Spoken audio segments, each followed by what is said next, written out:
Schlesman. I'm the Vice President of Public Policy at Defense Priorities for combined C3 and C4. So yes, we can get involved in legislative things. You might have seen some of our recommendations on NDA amendments, and we'll keep on doing that. And if you'd like, you could even help with some things in your office, perhaps.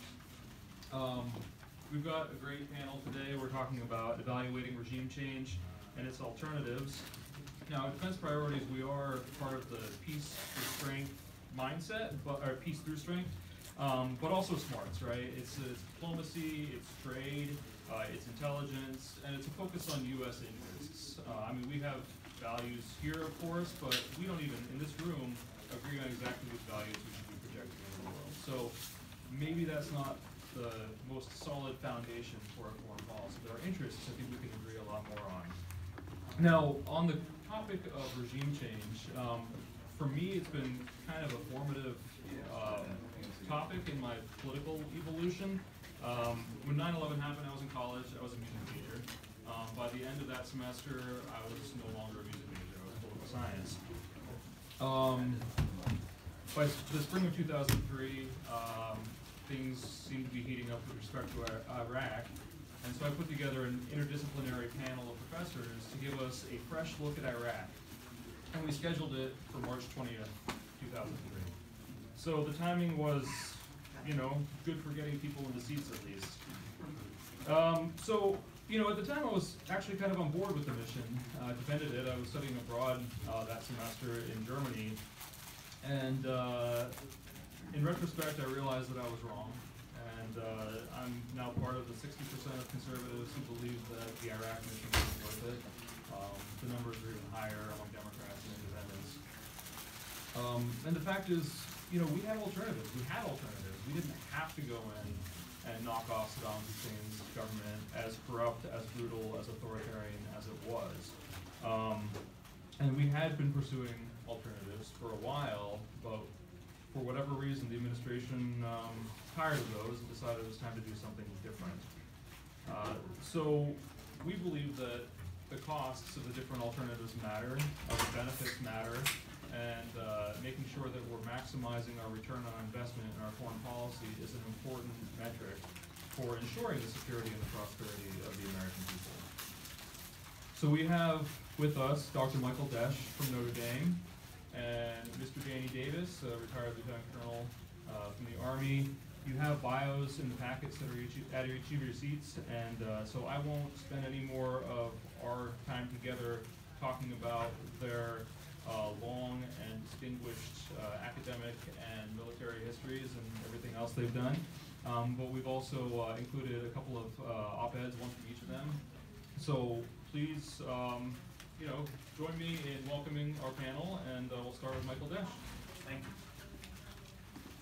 Thanks to everybody for coming out. I want to say a few words about the topic of regime change in U.S. foreign policy. And we academics love jargon, so we actually have a new term of art.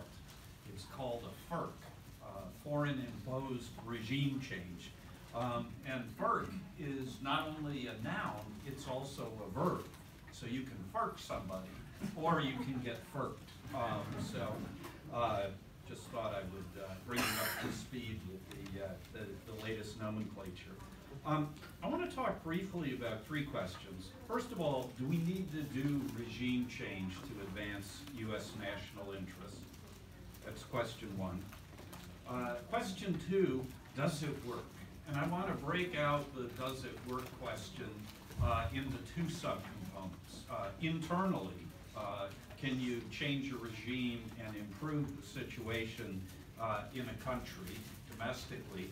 And secondly, does it affect the international behavior of a country that you've FERCed? And then finally, if FERCing does not work, why do we still do it all the time? Or why do we talk about doing it? And just to sort of telegraph where I'm at on these questions, I don't think that regime change is a useful implement or instrument of U.S. foreign policy. And I'm going to talk about that at some length. Secondly, and related to that first point, FERCing actually rarely works. And I think that's the case for 4 important reasons. First of all, and especially the sort of FERCing that we Americans like to do, which is democratization. Democratization actually is almost exclusively the result of the domestic preconditions within a particular country. And given that, if you got those domestic preconditions, you don't need external actors working with you. And conversely, if you don't have those preconditions, all the FERCing in the world isn't going to bring about democracy. So that's point 1. Point 2 is the link between regime type on the one hand and international behavior on the other hand is not as tightly connected as most people think. Now here in the United States, we're deeply in the thrall of the opposite notion. Many of you, when you were in college and studied international relations, were introduced to the famous theory of the democratic peace. Well, we have generalized the whole notion of democratic exceptionalism to not only include peace among democracies, but all sorts of other really good things. Problem is that the link between regime type and international behavior, when you really look at it carefully, is not all that tight. Third, social engineering is hard. We have a long history in the United States of trying to solve pretty significant domestic social problems in our country. And I think a fair judgment of that would be mixed. There were some things with lots of money and effort and time and goodwill we've been able to improve in terms of the domestic politics of our own country, but there are a lot of problems that remain intractable. So if our track record here at home at social engineering is mixed, imagine how much more difficult it is to do that in other countries. And there are really 2 problems here. One is we tend to underestimate the power of nationalism and national identity as a force in politics around the world. And anytime an outside actor seeks to fundamentally change the domestic politics, and especially the regime type of another country, it's very easy to raise the nationalist hackles of those other folks, even if you're well-intentioned about what you're trying to do. Second element here is uncertainty. We Americans are particularly bad at understanding other cultures. I think it's no insult to us to say that our view is that most of the rest of the world is made up of Americans in waiting. They want to become like us. And the idea that, in fact, they may have other priorities, that their cultures may privilege other political and social and economic ends is anathema to us. I don't know how many of you have ever read Graham Greene's brilliant novel, The Quiet American, or even better, seen the movie version with Brendan Fraser, but nothing could better epitomize the combination of American hubris and naivete than the character of Alden Pyle in that great novel.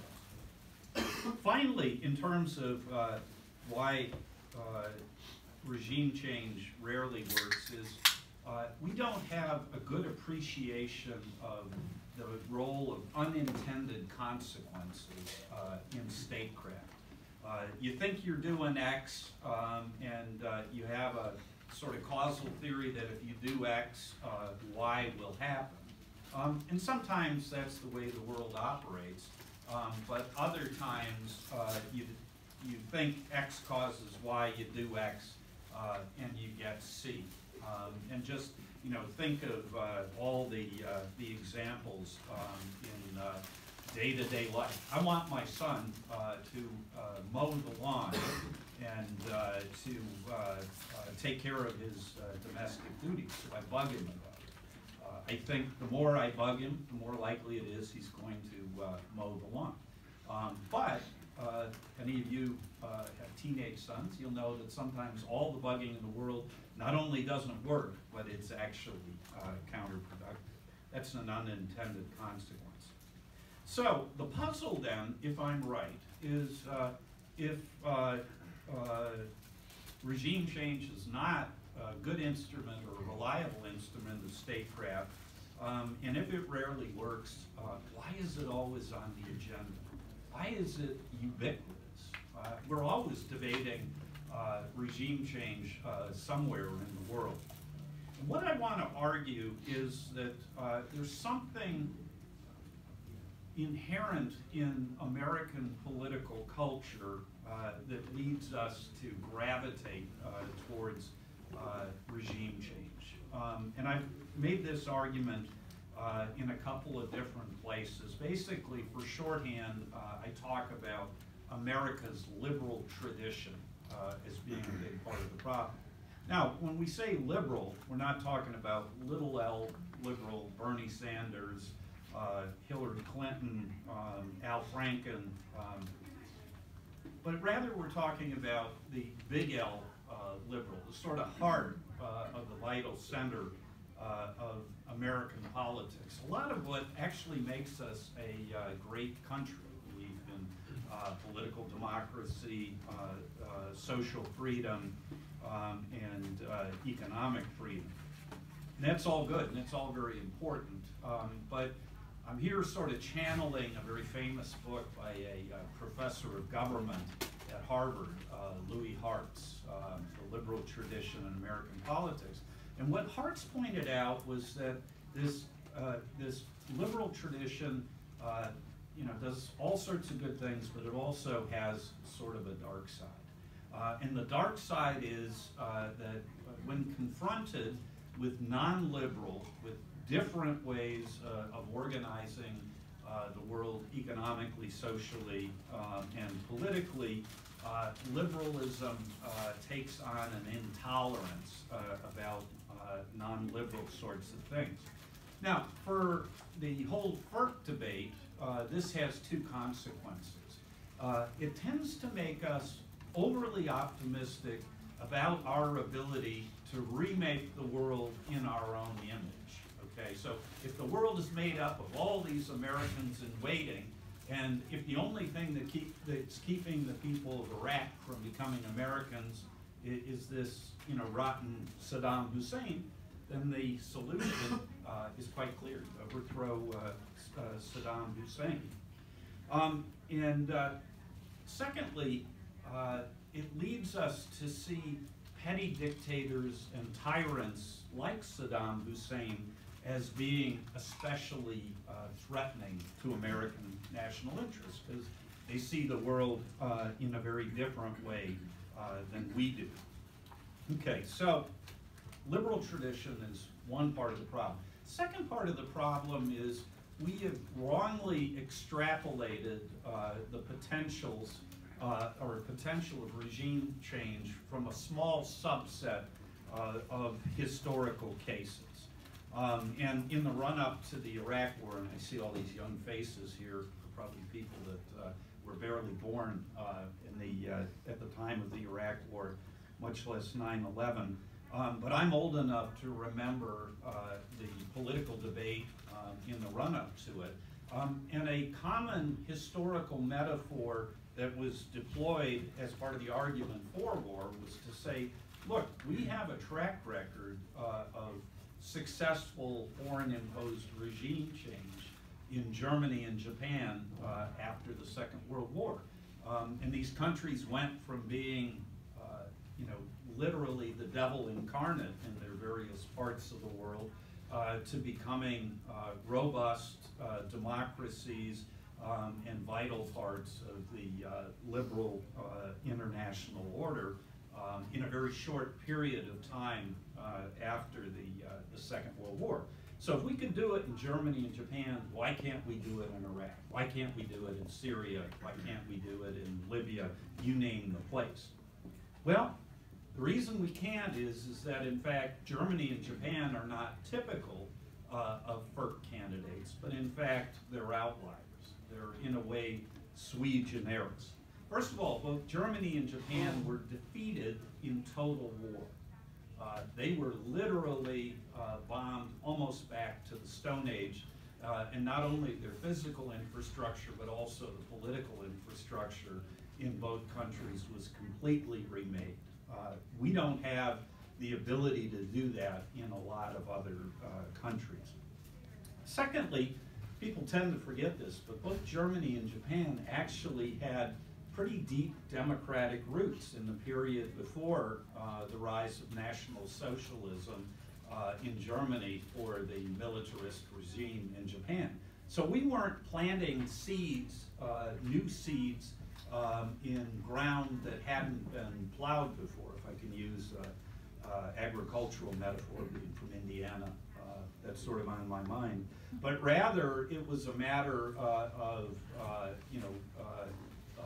weeding the garden and tending some indigenous political plans. Finally, Germany and Japan were democratized and rebuilt in the context of the emerging Cold War with the Soviet Union. And the common threat both between us and those countries and their neighbors, but also internally within Germany and Japan, took care of a lot of the problems that in many other countries emerge as a result of the regime change process. In Iraq, of course, is Exhibit A, where the overthrow of Saddam resulted in an even deeper fractionalization of the political system there. And Iran, for 80% or 75% of the Iraqi people, did not represent an external threat, but rather a long-lost brother regime, at least in terms of common religion. And in fact, Afghanistan, Iraq, Libya are more typical of the effects of foreign imposed regime change. And what's interesting, you know, if you, instead of cherry picking a couple of cases, if you look at sort of the universe of foreign imposed regime change efforts, what's so striking is how few of them have a happy ending. So I want to just wind up really quickly because I don't want to take too much of Danny's time. But I want to suggest at least 4 alternatives to foreign imposed regime change as a tool for the United States. So you got a bad actor, and there's no doubt that the regime of Saddam Hussein in Iraq was a bad actor, and we had to do something about it. But there were other things that we could have done. One is containment or balance it, okay? Containment would be, we would use military force to keep them in the box. Balancing would be that we would try to assemble a regional coalition to keep them in the box. The net effect of both of these things is you don't go in, but you take care of the problem basically by building a wall around it. And that's an option that, by the way, we pursued from the end of the first Gulf War until March of 2003. Secondly, sanctions. I'm not a huge fan of sanctions. I think, you know, the sanctions crowd, including some of my colleagues at Notre Dame, is a little bit too sanguine about the effectiveness of sanctions.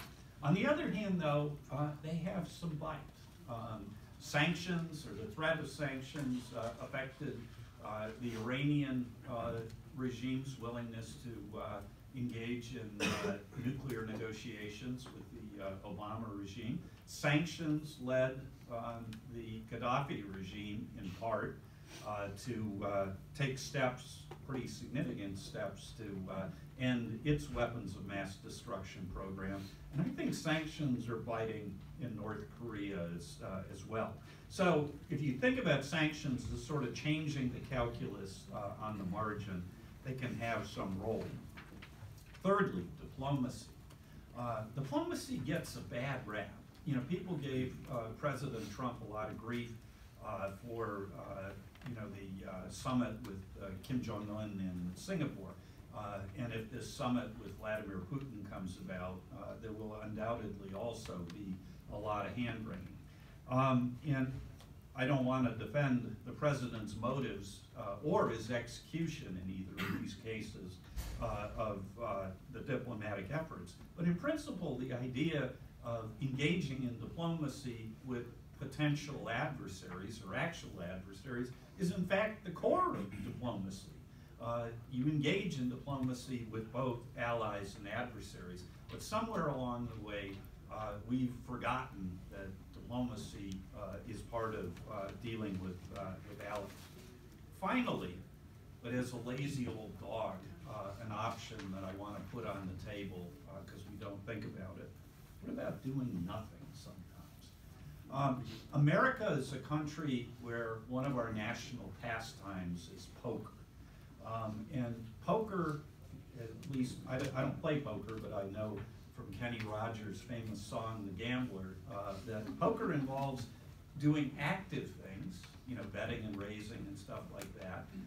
It involves neutral things, like holding, but sometimes the good thing to do in poker is to fold, to walk away, or even run.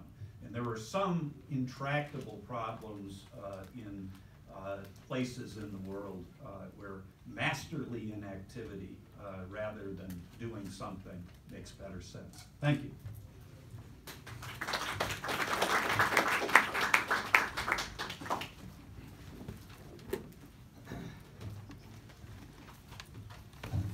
One thing I'll start off with is a truth which I think is something close to immutable. No American objective will ever be accomplished at the strategic level if it can't work at the tactical level.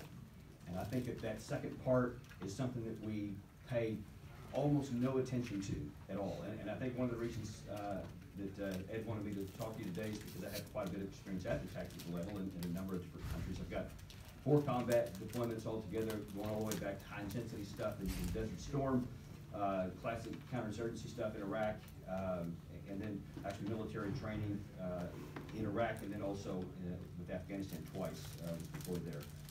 And so I've had a lot of experience of seeing what happens at the tactical level, and I've been able to see the national objectives and the national strategy, and then how it affects things on the ground and what works and what doesn't work. And you can come to get to a pretty good idea because there's some fundamentals involved that it's actually not that hard to come up with a pretty good idea of how things are going to turn out.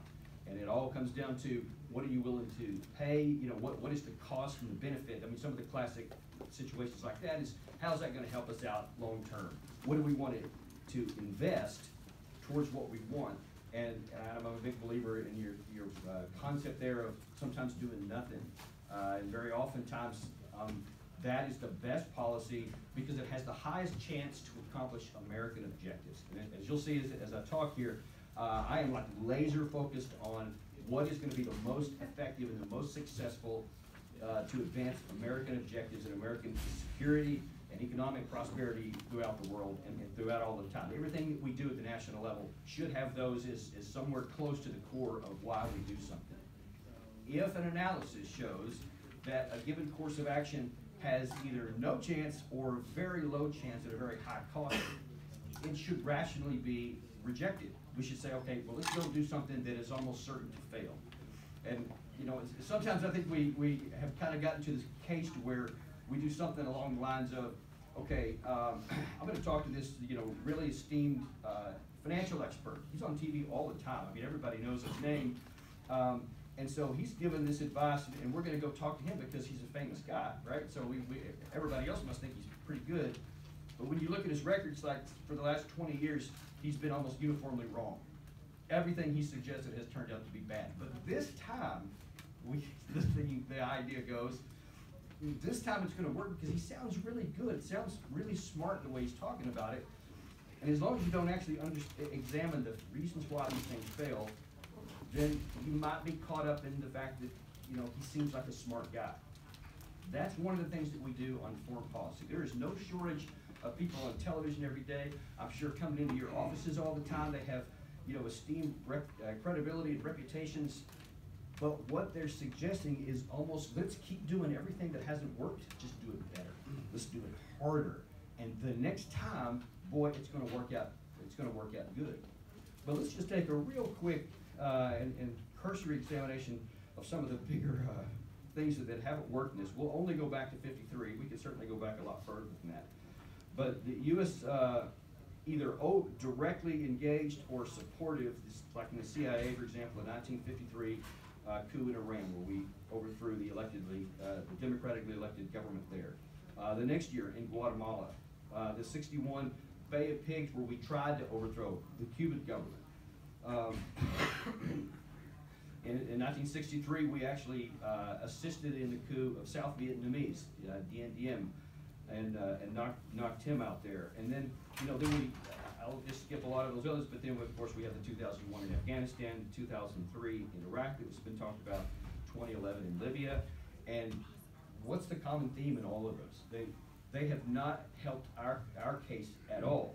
And you can go back to the CIA coup in 1953 in Iran, and if you talk to Iranians, and I have quite a bit here in the last year or so, a couple of my friends are actually Iranian dissidents and exiles that were kicked out after the 1979 revolution and hate the regime.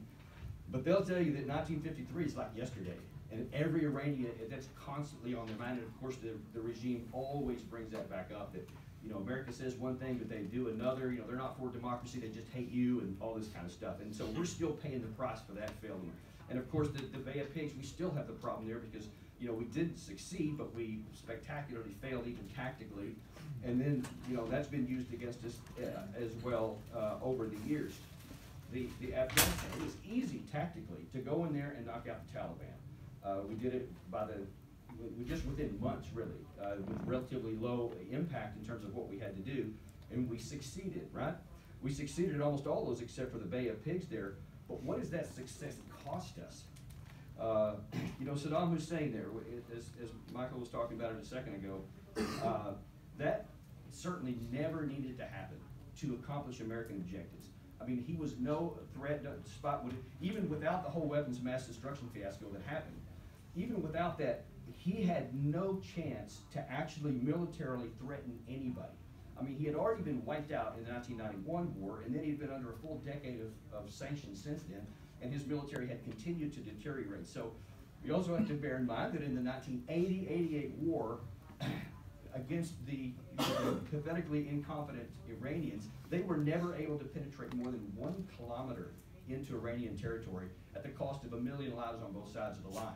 I mean, clearly they don't have the ability to do anything. Those things were not secret. Those things were out there open. And anyone looking at this with just, you know, a modicum of rational analysis should have said, well, we don't need to do this because he's in the strategic box. We have the no-fly zones. I mean, he is clearly not going to be able to attack anyone. He's not going to be able to use his weapons, and our deterrence will keep us safe indefinitely. That's what should have been a rational thought. But unfortunately, we want to just say, well, he might be able to get nuclear weapons or chemical weapons. Maybe he'll, I mean, my goodness, he used them against Halabja, against his own people there. 5,000 people were killed. And then the idea is, oh gosh, that he may use them on Indiana next. No, it doesn't personal. And so it gets people afraid. And that's one of the best tools that people who advocate for this stuff is they use fear. Hypothetical, theoretical things that may happen, and there's no way to disprove something that may happen. And so they use that to convince people, well, we better take some action. But at some point we have to say, all right, you know, this theoretical possibility has to take a second place at some point to, can it work on the ground? Will we succeed at the American objectives that we want at the strategic level if it's not going to work at the tactical level and it has been an abysmal failure every time it's been tried?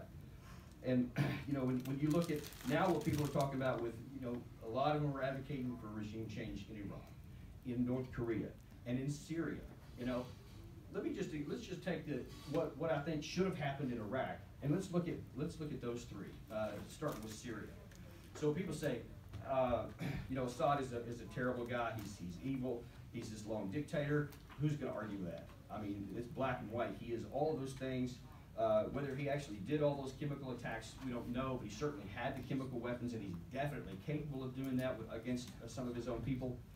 But what is the threat that he poses to the United States and to our allies and to our interests worldwide, whether it's security, economic, or elsewhere? And he is so incapable that even his own fully fledged armed forces, with the support of Iran and the support of Russian air forces, can barely even hold the status quo and just inch forward against non-state actors and just groups inside his own country.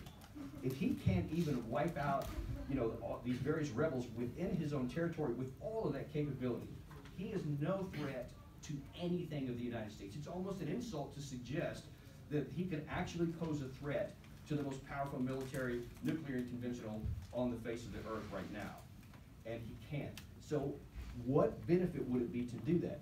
Well, let's look at what would happen if we succeeded in doing that. So if we knock out Assad, first of all, what do we think Russia's going to do? Russia's there not because they care anything about Assad, but because they care a lot about their air bases and the naval bases there.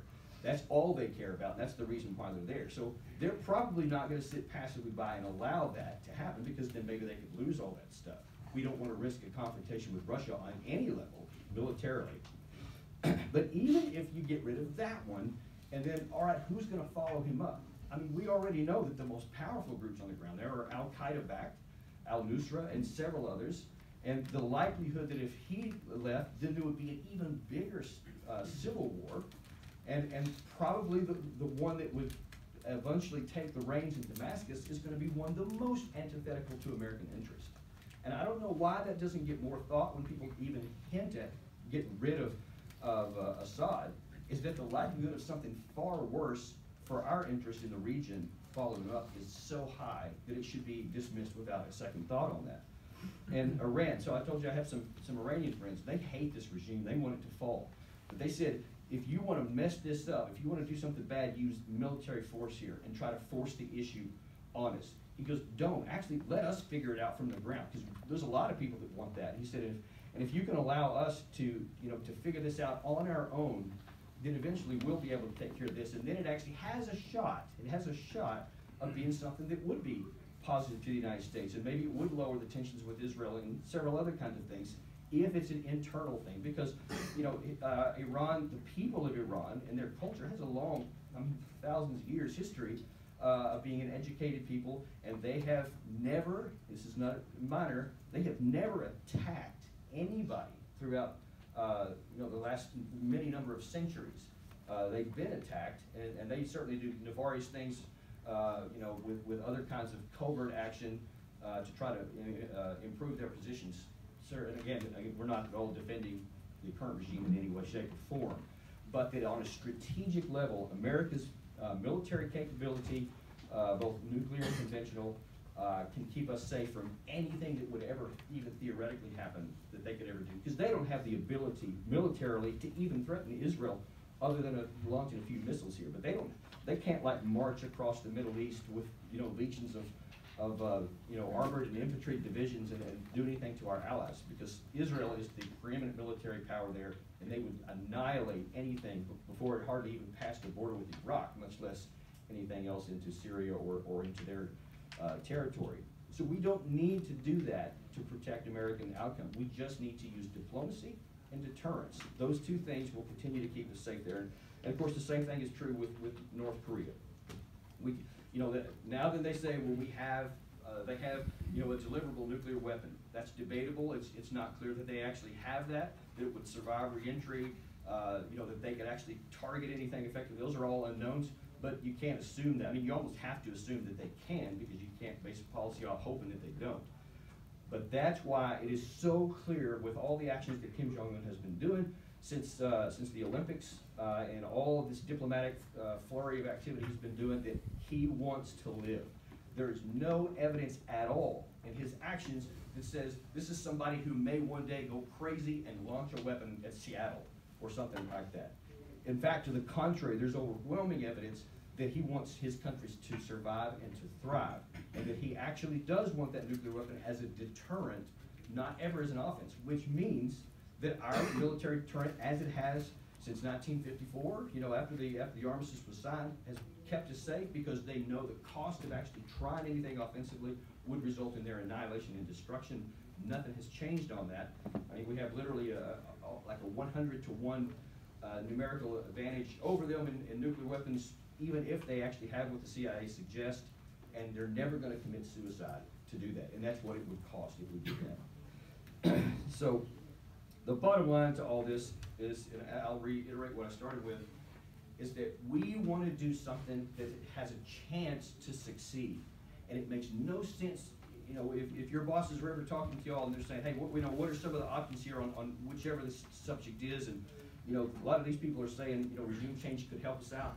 I mean, you gotta ask him and walk him through or her through and say, hey, what has this done in the past? And when we've tried this in the past, what's been the success or the failure of it? Why? What are the fundamentals? And most importantly, if we want this to be our national objective, can it work at the tactical level? And you know, regime change for so many reasons we'll get into in the Q&A if anybody wants to go there. There's just almost no way that you can, from the outside, have something that worked out the way you want on the inside of that country, that suddenly they'll be able to have your policies and your back because you put them in there. I mean, it's failed every time. The closest we came was in 1953 in Iran with the Shah that we put in there after we got rid of the other guy. Well, that didn't work out very well because he was, you know, corrupt as they come, and he was horrible and ended up getting overthrown. And then now that we're still paying for that because of the loss of trust and all this other kind of stuff. So even when it temporarily works, it still works long term against our interest, and that's going to continue. And there's many other ways that we can have a chance, at least, at success through deterrence and diplomacy nonstop. And that's my thank you.